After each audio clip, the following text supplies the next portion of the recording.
Com quase 41 anos de existência, o SBT é parte crucial da história da televisão brasileira.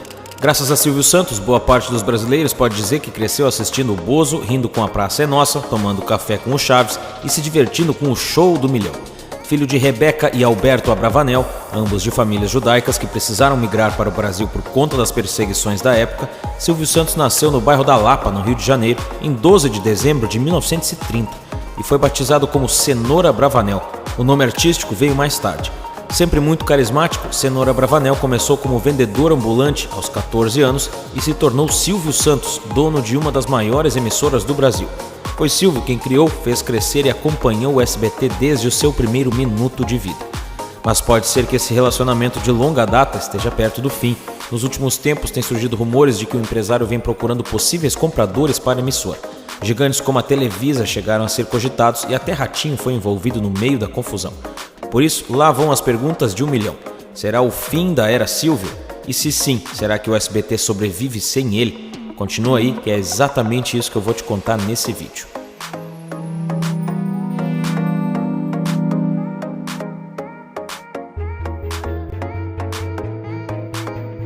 Silvio Santos desenvolveu um pensamento de empresário desde cedo. Aos 14 anos, o menino Abravanel viu seu pai gastar todo o dinheiro da família no cassino. Então precisou encontrar uma fonte de renda para ajudar sua família e foi em seu espírito empreendedor que ele achou a saída. O garoto começou a vender canetas na rua com a ajuda de seu irmão, Leon. Enquanto ele vendia e entretinha as pessoas com truques de mágica, Leon ficava de olho no guarda que fazia a vigilância dos ambulantes. Silvio faturava bem como camelô, por isso continuou nessa por um bom tempo. Sobre a sua época vendendo nas ruas, ele falou o seguinte: como camelô eu já era um empresário, mantinha 3 funcionários. Um ficava olhando quando vinha o rapa, o outro cuidava do estoque de canetas e o terceiro funcionava como um farol. Ele chegava de 15 em 15 minutos e dizia: gostei da caneta, me dá uma, chamando a atenção dos clientes. O carisma de Silvio já era evidente nessa época, então ajudou até mesmo quando ele foi pego pelo diretor da fiscalização. Ao invés de levar o garoto ao juizado de menores, o fiscal pediu apenas para que ele parasse de vender na região e, ao perceber também o potencial de sua voz, lhe deu um cartão para que procurasse um conhecido na Rádio Guanabara e fizesse um teste. Na época, o concurso para entrar na rádio era bastante disputado. Anos mais tarde foi descoberto que até mesmo Chico Anísio participou, mas Silvio se inscreveu e foi o vencedor. Foi nesse tempo também que o apresentador, que na época ainda era conhecido como Cenoura Abravanel, pediu para ser chamado de Silvio Santos. Silvio porque era assim que a mãe o chamava, e Santos porque, segundo ele, o Santos sempre ajuda. No início, Silvio tentou conciliar o trabalho de locutor com a venda nas ruas, mas o dinheiro que ele ganhava na rádio não era muita coisa. Por isso, logo voltou a trabalhar só como camelô. Já formado como técnico em contabilidade, ele continuou vendendo na rua até seus 18 anos, quando foi convocado para o exército. Então, como não conseguia conciliar o trabalho militar com o trabalho de camelô, resolveu voltar às rádios. Depois de sair do exército, Silvio não quis mais voltar à vida de camelô e seguiu sua carreira como locutor. Trabalhou na Rádio Mauá, Tupi e Continental e ainda teve seu próprio mini programa na barca que pegava para chegar até os estúdios. Esse mini programa que Silvio tinha na barca era bastante famoso, um verdadeiro sucesso. Contava com diversos anunciantes. Um dos principais atrativos era o bingo. Como estratégia, Silvio oferecia uma cartela para cada pessoa que comprasse uma bebida. Então a venda de cervejas e refrigerantes disparou. Por isso, o Bar da Barca conseguiu um feito incrível. Se tornou o lugar onde mais se vendia cerveja antártica, transformando Silvio no maior vendedor do Rio de Janeiro. O empresário passou por apuros quando essa barca quebrou e ele perdeu sua fonte de renda. Mas como sempre, seu carisma ajudou e Silvio acabou como turista em São Paulo a convite do diretor da Antártica. Mal sabia ele que a visita se transformaria em um negócio gigante que viria se tornar parte crucial da história da televisão brasileira. Em São Paulo, Silvio trabalhou como locutor e continuou a fazer sucesso. Foi nas rádios da vida que o apresentador conheceu Manuel de Nóbrega. Manuel foi quem criou o Baú da Felicidade e em 1958, quando se viu tendo dificuldades para administrar sua empresa, que na época trabalhava com a venda de brinquedos a prazo, pediu a ajuda de Silvio. Silvio colocou o sócio de Manuel para correr e tomou as rédeas do negócio. Foi assim que começou o Grupo Silvio Santos. Alguns anos depois, na década de 60, Silvio Santos finalmente estreou na TV com seu programa Vamos Brincar de Forca, que mais tarde, em 1961, viria a se tornar o programa do Silvio Santos. No seu programa, Silvio fazia a propaganda do Baú da Felicidade e, com o passar dos anos, o Baú passou a distribuir produtos variados, até carros e casas. Então, para suprir essa demanda, entre 1965 e 1975, Silvio Santos criou empresas nas mais variadas áreas. Foram mais de 10 empreendimentos, entre eles a Baú Construtor e a concessionária Vimave. Para completar, pensando em aplicar o dinheiro das prestações do carnê do Baú para que ele não se desvalorizasse, Silvio criou ainda a Baú Financeira, que pouco mais de 2 décadas depois se transformaria no Banco Pan-Americano. Aliás, em 1975, essa divisão financeira do Grupo Silvio Santos ganhou um reforço da liderança Capitalização, que em 1991 começou a comercializar a Telecena. Compre já a sua Telecena milionária. Apenas R$1.000. A venda nas agências dos Correios em todo o Brasil. Silvio era muito feliz apresentando seu programa e administrando suas empresas. Mas em 1966, a Globo havia comprado a TV Paulista, onde ele apresentava seu programa. Acontece que, com o tempo, a Globo começou a querer controlar a parte comercial do programa de Silvio Santos, e ele não gostou da ideia. Há quem diga que a emissora viu o apresentador como uma ameaça, já que ele era extremamente popular, maior até do que ela própria. Isso explicaria a série de interferências que as más línguas diziam se tratar, em parte, de sabotagem. Mas isso logo se viraria contra a própria, já que Silvio viria a criar a sua própria emissora, a TVS, que logo se transformaria no SBT, um dos maiores concorrentes da Rede Globo. O sonho começou a se tornar realidade quando, em 1975, o apresentador conseguiu comprar o canal 11. Em 1981, ele ganhou a concessão de mais 4 canais que juntos formaram o Sistema Brasileiro de Televisão, o SBT.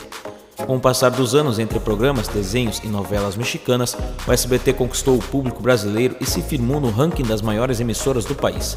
Em 2021, apesar de ainda estar sofrendo os efeitos da recessão gerada pela pandemia, a emissora fechou no azul com R$141 milhões de lucro. A receita líquida do SBT no ano foi de R$1,4 bilhão, 34% a mais do que em 2020, de R$1,1 bilhão, o que já foi um resultado bom levando em conta as dificuldades do ano. Acontece que mesmo com os resultados positivos, existe um rumor de que Silvio Santos está procurando um comprador para a emissora. Será esse o fim da era Silvio? Bom, o apresentador não parece tão certo disso. Os resultados de 2021 do SBT vieram principalmente do sucesso com a transmissão de partidas de futebol. Em 2021, o SBT teve um retorno de mais de R$58 milhões com a transmissão desses jogos. Foi graças ao esporte que a emissora registrou o maior crescimento no faturamento líquido de um ano para o outro em toda a sua história. Além disso, outros fatores como a volta do programa Show do Milhão e a economia na produção gerada pela programação baseada principalmente em reprises também ajudaram a manter o desempenho acima da média. Mas mesmo com o faturamento fechando no azul, o SBT ainda vive uma crise séria de audiência. Nem mesmo as famosas novelas mexicanas têm conseguido salvar Silvio Santos dos pontos baixos de Ibope. Isso explica em parte os rumores da venda que a emissora enfrenta. Mas Silvio não parece disposto a abrir mão do SBT, pelo menos não por pouco. Existiu uma conversa de que o empresário venderia a emissora por R$1 bilhão, mas quando foi procurado por um grupo interessado no ano passado, disse que realmente venderia por R$1 bilhão, mas de dólares, não de reais. Além do valor alto, as incertezas nas mudanças de estratégia do Silvio Santos e a falta de um plano de longo prazo e de sucessão para a emissora são outros fatores que atrapalham sua suposta venda. Uma conversa crescente dentro do SBT é a de que a Televisa Univision poderia ser uma compradora interessante. Recentemente, o grupo mexicano concluiu uma fusão com a americana Univision e só fortaleceu mais sua presença no universo midiático.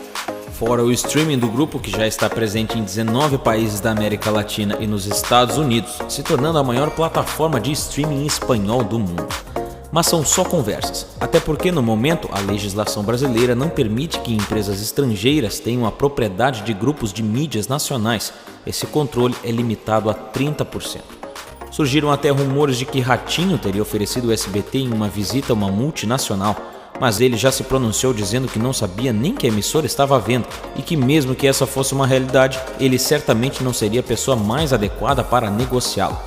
Além disso, uma pessoa próxima disse ao UOL que as herdeiras de Silvio Santos nem cogitam a possibilidade de venda. Portanto, se realmente eles estão buscando um comprador, eles estão fazendo questão de manter o sigilo. Mas será que existe SBT sem Silvio? Em um cenário onde o SBT seria comprado pela Televisa, ele estaria em solo conhecido e pode-se dizer em boas mãos, uma vez que o grupo é o parceiro de longa data do SBT por conta das novelas mexicanas e tem experiência e capital para fazer a emissora continuar crescendo. Porém, a emissora sempre foi ligada umbilicalmente a Silvio e tudo que ela transmite tem, de alguma forma, parte do DNA do Silvio. Segundo Guilherme Stoller, sobrinho de Silvio Santos e ex-presidente do grupo Silvio Santos, o SBT é o xodó do Silvio e a maior estrela do canal é o próprio dono. Eu vejo uma dependência muito grande, os dois se confundem, você não sabe o que é um e outro. Segundo matéria do UOL, o SBT sempre foi a empresa do Silvio, mas com o tempo passou a se tornar uma empresa familiar. Para João Paulo Ergesel, professor de pós-graduação na PUC Campinas e autor dos livros A Telepoética nas Produções do SBT e Estilo SBT de Comunicar, como uma família circense em que o comando vai passando de geração para geração, o SBT é um circo eletrônico. De tal modo, é natural que Silvio passe seu bastão para uma de suas filhas, possivelmente a Patrícia. Já para Cristina Padiglione, colunista de TV da Folha de São Paulo, o SBT não tem ninguém à altura para substituir Silvio Santos. Na verdade, ninguém tem. No auge de rumores sobre sua aposentadoria no ano passado, Silvio afirmou que não pensa em deixar os palcos por enquanto e falou que quando não pudesse mais apresentar, Patrícia Bravanel faria em seu lugar. Na ocasião, Silvio Santos chegou até a elogiar a filha, falando que ela conduz bem o programa. Mas ao que parece, se depender de Silvio, o SBT fará parte de sua vida até seu último suspiro. E talvez seja exatamente isso que boa parte dos brasileiros esperam. E aí, qual você acha que vai ser o destino do SBT em um futuro sem o Silvio Santos? Comenta aqui que eu quero saber a tua opinião. Por esse vídeo é isso, um grande abraço e até mais.